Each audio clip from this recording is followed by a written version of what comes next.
Welcome back, guys, in the third video of my playlist, Master the Chess Middle Game. In this video, we will talk about an important aspect of chess which is hindering your opponent's plans. This can help you very much as suppose you have a game in which you are winning, like a +2 advantage on something, and you just let your opponent get some space to attack, and the game is either drawn or in the worst scenario you lose. So this video will help you in winning most of your games and in making your winning percentage higher.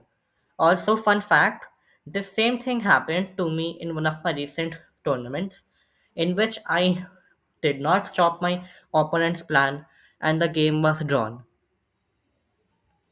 So, to show this topic, I will show a really interesting opening line, which is E4 C5 and the dragon variation.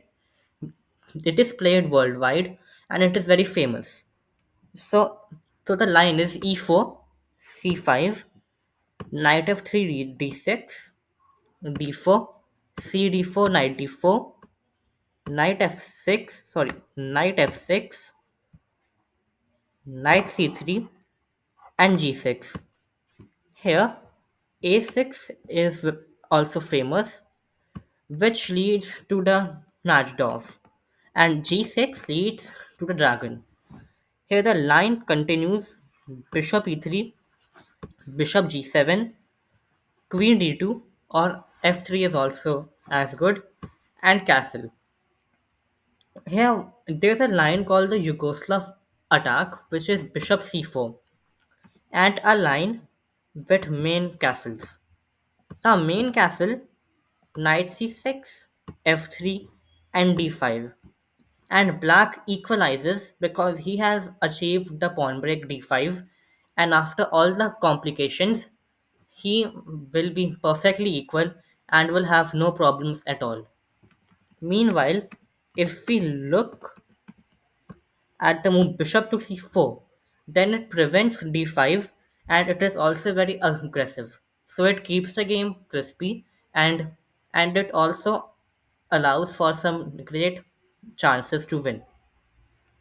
So now let's talk about how can we spot our opponent's plan. We can spot our opponent's plan by a very simple way, which is that after your opponent plays a move, you should ask yourself why has he played this move, and then you should try to find out his plan and counter it. If his plan cannot be countered, then you should counter attack him and distract the opponent.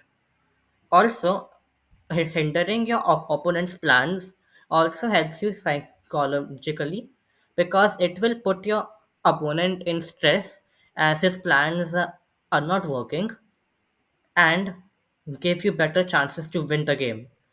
Let me show you a quick game to show how can we spot our opponent's plans. It's one of my games from my recent tournaments. So I was white and the game continued d4, knight d5, c4, d cross c4. This is the queen's gambit exchange variation. Knight f3, knight f6, e3, e6, bishop takes c4, c5.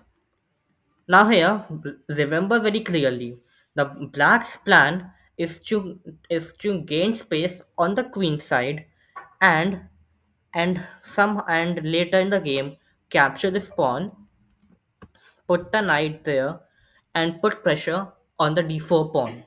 So my game continued castling.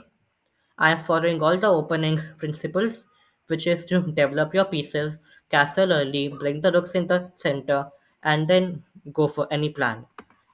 Bishop e7 and queen e2. Now out here, my plan is that I will put my rook here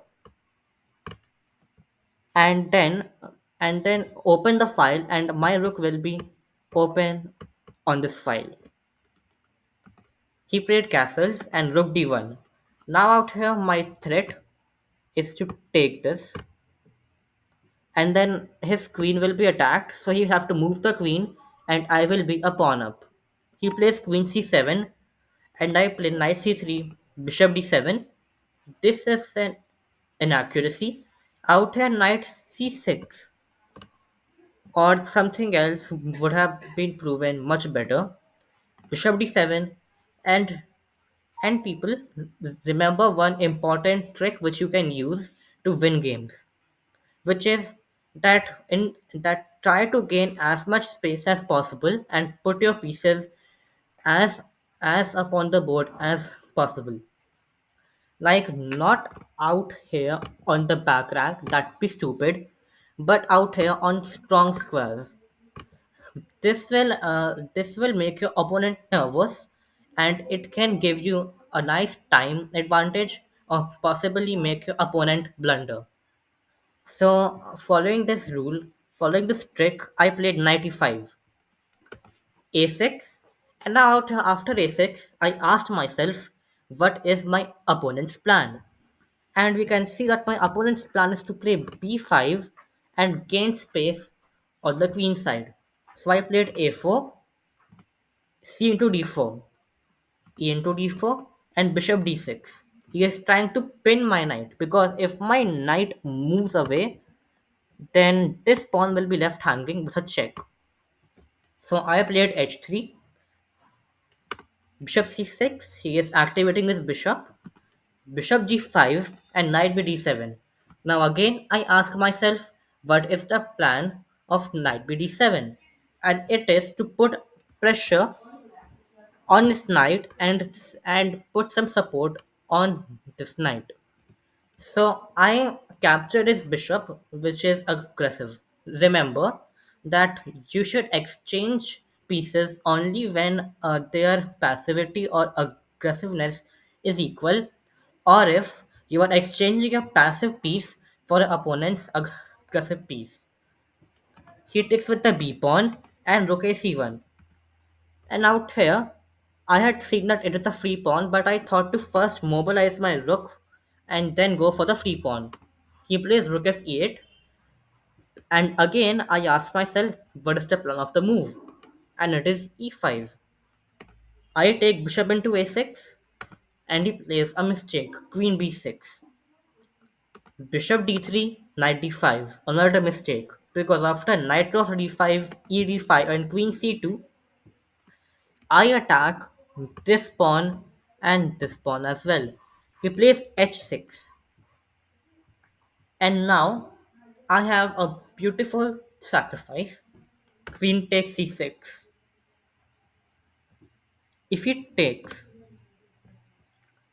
queen takes d7, and I'm fine because he has lost, because he has 2 points down, and I am very aggressive.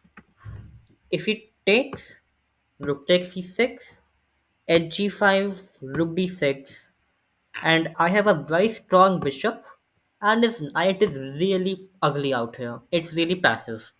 So from this game, we can infer that uh, that the that the idea of hindering your opponent's plans is very important in your game.